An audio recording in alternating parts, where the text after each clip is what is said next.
الحمد لله الكريم سلما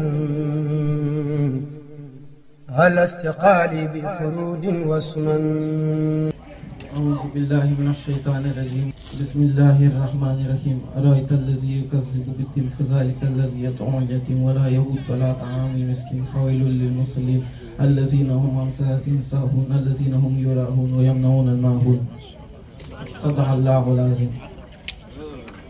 Masya Allah, kon da ngeen góorgóorlu bu baax a baax di moytandiku di focc julli gi wala di kaf ci julli dañuy aay ko julli di caaxaan wa waylil musallina llaziina hum an salaatihim saahuun. kon julli boo koy def da ngay ormaal julli gi po ak caaxaan nga jëlee ko ci lépp loo xam ne julli gi moom la wax léegi nii. jërëjëf yal na yàlla fay la. bayaan bi fi ñu koy dooree yéen tout tànk yi ñi yàlla dogal ñu am permis dogo am permis sax laay wax ak sax mag ñi ñëpp oto dafa am loo xamante ni képp koy dawal oto war nga ko sàmmonte. la ca jiitu la nga jàngat ci école bi ñu lay wax ne la nii la santaane nii la ñuy daw fii waru fi daw lii loolu loo ko gën a sàmmonteel dee leen ko sàmmonteel yéen tout tànk yi soo ko am permis. waaye bi ci gën a doy waar mooy ñaari dee leen ko moytu na ba ñett ku ci gëmmeen teewati ku ci bëggatee nelaw te ànd ak kenn koo xam ni gëmmentuwul wala ay nelaw jàpp ko bàyyi ko mu dawal. bëggum dawal bu mu tax nga ni nga forcé ni damay dawal. nelaw ak dawal mënta ànd.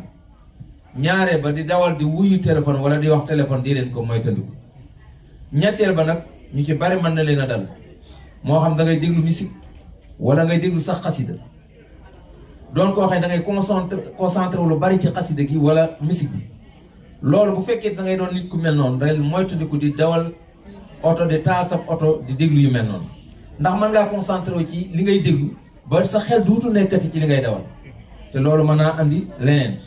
kon di leen moytandiku bu baax a baax su ngeen yoretee oto wala ngeen toog ci volant di dawal yii ma leen li man ngeen sàmmonte ko di daw ndànk di moytu dawal di yor téléphone di moytandiku di dawal wele ci taa boo xam ne bii dañu aaye lu ko ku dawal lu ëpp loolu de moytandiku taal oto di déglu musique wala xasida di ci concentré lu bari te booba yaa ngi dawal yooyu yu bare mën na ko andi dee ko moytandiku bu baax a baax yenn yàlla sàmm yëpp.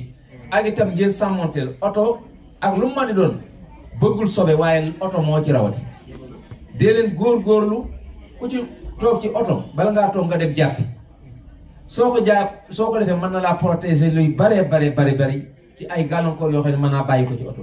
am njàpp ab jullit day fonk di jàpp même boo dawalu defoo dara sax même boo jëw ci daara ji wala ngay dem ci mbooloo wala ngay dem ci public bala ngaa génn jàppal. loolu yonent bi daf ko wax boroom xam-xam yi saxal ko kon deneen ko bàyyi xel bu baax nun jullit lii suñu ngànnaay mi ngeek nun waaye ñu ci bare dañ koy sàggane dañ ko bàyyi xel.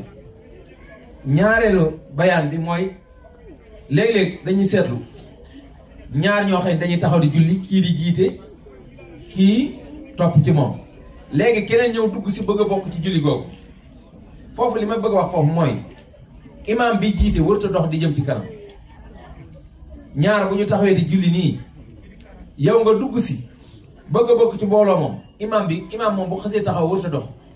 kon yow mi nekk làng ak imaam yaay dellu ginnaaw fekk si kii soog a ñëw ngeen nekk ci ginnaaw kiy julli ñu bare nag dañuy ñëw léegi fekk si ñaar yi julli léegi imaam bi mooy dox jëm ci kanam imaam warut a dox bu xasee taxaw waratu déplacer fi mu taxaw yow yaay xëcc ki nekk ci làng nag imaam ngeen taxaw ci ginnaaw imaam eggale julli gi yooyu nañ ko moytu bu baax a baax kon loolu la ñu andi woon ci bayaan bi tey mbay nga tënkal na ko masha Allah. Assalamualaikum. Oggi lo sto parlando ai ragazzi più grandi o ai genitori che hanno la patente di quando siamo alla guida di fare attenzione, come ad esempio quando abbiamo sonno cerchiamo di lasciare la guida o di lasciare quello a fianco a noi se ha la patente di guidare, perché guidare avendo sonno è un rischio sia per noi che per gli altri per la strada, quindi cerchiamo di evitare o di lasciare il posto a un'altra persona che è più sveglia di noi.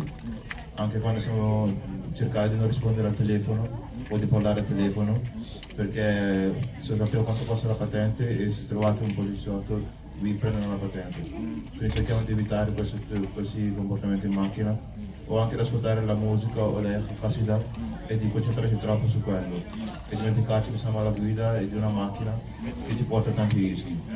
Quindi quando siamo in macchina concentriamoci sulla strada e poi pensiamo al resto. Assalamu alaikum. Jazakallah.